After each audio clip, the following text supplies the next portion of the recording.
حضرت اسماء کہتی ہے میں ابھی 20 سال سے میری عمر کم تھی جب میں نے کلمہ پڑھا، اور میں نے اس عالم میں کلمہ نہیں پڑھا کہ جب دین پہ چلو گے تو موجیں لگ جائیں گی. میں نے کلمہ پڑھا کہ سارا مکہ ہمارا مخالف تھا. میں نے کلمہ پڑھا تو میرے گھر کی طرف لوگ سخت نظروں سے دیکھتے تھے. میرے والد روز مار کھا کے آیا کرتے. اس حالت میں جناب اسماء، یہ حضرت عائشہ صدیقہ سے 10 سال بڑی تھی عمر میں، ان کی والدہ اور ہیں اور جناب عائشہ کی والدہ اور ہے. والدہ علیحدہ علیحدہ ہے، لیکن حضرت صدیق اکبر کی دونوں صاحبزادیاں حضرت اسماء، یہ وہ خوبصورت اور پاک باز بی بی ہے کہ جب میرے محبوب پاک غار ثور میں ہجرت کے لیے تشریف لے گئے تو حضرت صدیق اکبر جب جانے لگے، حضرت اسماء کہتی ہے میری اماں کو میرے والد نے طلاق دے دی تھی، کیونکہ وہ کلمہ بھی نہیں پڑھتی تھیں اور زیادہ کچھ شدت رکھتی تھیں مشرکانہ معاملات میں. کچھ لوگ تو کہتے ہیں حضور کے اعلان نبوت سے پہلے ہی جناب صدیق اکبر نے انہیں علیحدہ کر دیا تھا. لیکن حضرت اسماء فرماتی ہیں کہ میرے والد نا مجھ سے ذرا زیادہ محبت کرتے تھے. میرے والد ذرا مجھ سے، کیونکہ میری والدہ موجود نہیں تھی تو حضرت صدیق اکبر زیادہ پیار کرتے. لیکن حضرت اسماء کا یہ بھی کمال دیکھیں، بخاری شریف میں حدیث موجود ہے. حضرت اسماء کہتی ہیں میری مشرکہ ماں مجھ سے ملنے آئی کئی سالوں کے بعد، دروازے کے باہر آ کے اماں نے آواز دی اسماء تیری ماں آئی ہے. تو حضرت اسماء تیزی سے اٹھی. ماں ملی ہے نا کئی سالوں کے بعد، لیکن جا کے بغل گیر نہیں ہوئی، بلکہ اماں دروازے پہ تھی تو جناب اسماء نے اندر سے کنڈی لگا لی. دوڑ کے اٹھ کے کنڈی لگائی اور کہا جاؤ حضرت عائشہ صدیقہ کو میرا پیغام دو کہ محبوب سے پوچھ کے بتائیں کہ مشرکہ ماں آئی ہے. اگر نبی پاک کہیں گے تو اماں سے ملوں گی، اس لیے کہ میرا سارا کچھ میرے نبی سے وابستہ ہے، میرا سارا کچھ محبوب کے قدموں سے وابستہ ہے. حضور اجازت دیں گے، یہ بخاری مسلم میں موجود، پھر ملوں گی. تو حضرت اسماء کا جب پیغام گیا تو نبی پاک علیہ السلام نے فرمایا وہ مشرکہ ہے تو خود ہی اللہ اس سے پوچھ لے گا. اسماء سے کہو تمہاری تو ماں ہے نا، تم تو ملے نا. میرا ابا جی ظالم ہی بڑا ہے حضرت جی، آپ کو نہیں پتا بڑے ظالم ہیں، انہوں نے میرے ساتھ بڑی زیادتیاں کی ہیں. او بھائی، میرے محبوب سے بھی ایک صحابی نے کہا تھا یا رسول اللہ آپ کہتے ہیں والدین کی فرما برداری کرو، تو اگر والدین ظلم کریں، والدین اگر ظلم کریں، میرے محبوب کی زبان سے ایک حرف بھی کبھی فضول نہیں نکلا، بلکہ رب جب فرماتا تھا تو محبوب بولتے تھے.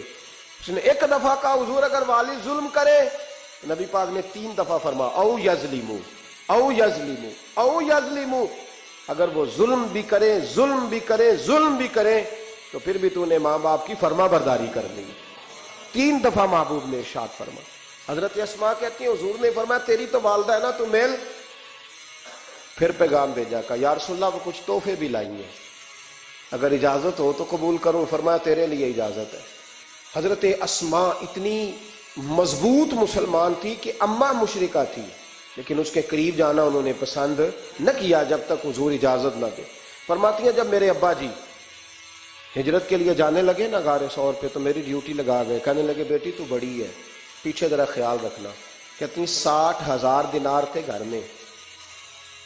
والد گرامی جب گئے تو ہر چیز ہی ساتھ لے گئے، ایک پیسہ نہیں چھوڑ کے گئے.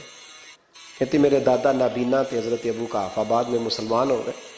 وہ آئے اور آ کے کہنے لگے اسماء تیرا ابا سارا کچھ لے گیا ہے، کچھ چھوڑ کے بھی گیا ہے.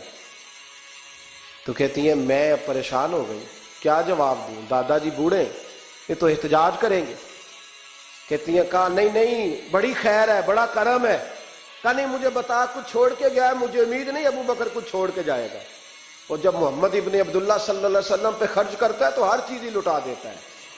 بتا کچھ چھوڑ کے گیا ہے. تو حضرت اسماء کہتی دادا جی بوڑھے تھے تو مجھے تجویز آئی، میں جلدی جلدی سے اٹھی، چھوٹے چھوٹے روڑے میں نے کہ گھڑے میں رکھے، اس کے اوپر میں نے ٹاٹ ڈال دیا. میں نے کہا دادا جی پیسے ہیں، ان کا بازو تھام کے تو میں نے وہاں لگا دیا ٹاٹ کے اوپر. کہتی ٹاٹ کے اوپر لگایا، یہ نہیں بتایا نیچے کیا. میں نے کہا یہ دیکھیں. کہنے لگی اچھا اچھا ٹھیک ہے، میں نے یہ نہیں کہا پیسے ہیں، غلط بات بھی نہیں کی، دیکھیے. کہتی ہیں دادا جی کو تسلی ہو گئی، وہ مطمئن ہو گئے. وہ مطمئن ہوئے تو میری آنکھوں میں آنسو آ گئے، میں رو پڑی. میں نے کہا دیکھو رب کریم اس عمر میں مجھ سے کیسی خدمتیں لے رہا ہے. جوان بیٹی، یہ ہمارا ہنستا بستا شہر ہے اور سارے اپنے ہیں ہم آپس میں، لیکن کسی کی جوان بچی اس محلے دار سے جس کو وہ بچپن سے جانتی ہے، کونے میں جوان بچی 20-22 سال کی اگر ماچس لینی چلی جائے تو شور ہو جاتا ہے.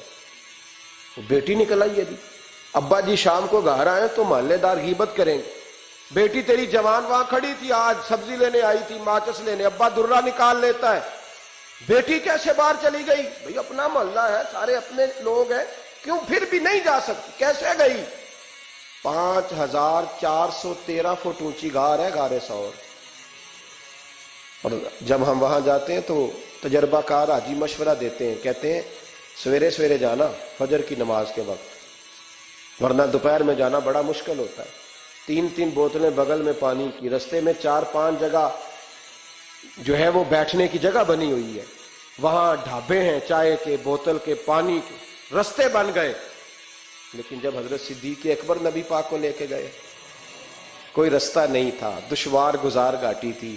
کہنے لگے محبوبہ آپ کو تکلیف ہوگی، آپ میرے کندھوں پہ بیٹھ جائیں. پبا پہاڑ قدم نہیں جے لاؤندا تے سور پہاڑ تے چڑھیا جاندا، او پیا جاندا جے یار نبی دا، اے اصلی دلدار نبی دا. حضرت صدیق اکبر حضور کو لے گئے کی ڈیوٹی لگائی. فرمایا اسماء میں نہیں چاہتا، پریشانی جتنی مرضی ہے، ایمرجنسی جتنی مرضی ہے، پر میری محبت گوارا نہیں کرتی کہ حضور سرکے اور کھجور پہ گزارا کریں. بیٹے تازہ کھانا پکا کے پہنچانا ہے. 5413 فٹ اونچی غار اور دن کو ڈر آئے. حضرت اسماء کہتی ہے میں روز تازی روٹی پکاتی، کھانا تیار کرتی، جب دنیا سو جاتی تو میں پہنچا کے آتی.